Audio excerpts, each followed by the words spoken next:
Mais cette question, Excellence, justement la décision de transférer l'ambassade des États-Unis à Jérusalem, ça aussi c'est une décision qui a entraîné comme conséquence la rupture totale du dialogue entre Palestiniens et Israéliens, auquel les États-Unis étaient les principaux alliés.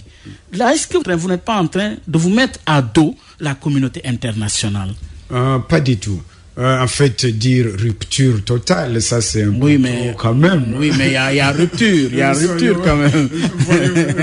Même si on la qualifie, mais quand même, elle est là. Regardons la réalité. Nous, que ce soit sur cette question, que ce soit partout au monde, les États-Unis nous sommes des leaders sur les droits des hommes, les droits de l'homme. Nous allons continuer à privilégier le dialogue entre les deux nations, les deux peuples, Israël et Palestine.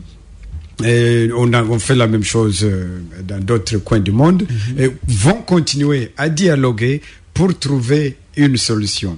La reconnaissance de Jérusalem, pour seulement toucher à ce point précis, bien sûr, ça a créé beaucoup de bruit dans le monde. Mais ça obéit à quoi?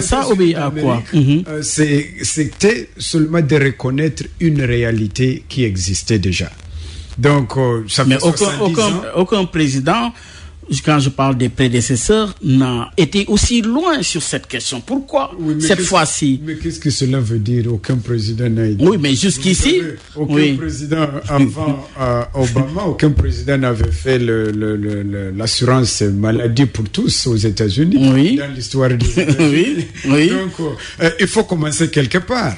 Donc, c'était une réalité qu'on reconnaissait, que chaque pays souverain a le droit de décider où mettre sa capitale. Nous, on n'a fait que reconnaître une réalité qui existait déjà. L'Assemblée nationale se trouve à Jérusalem. Les résidences du président, du premier ministre, etc. Certains ministères sont à Jérusalem.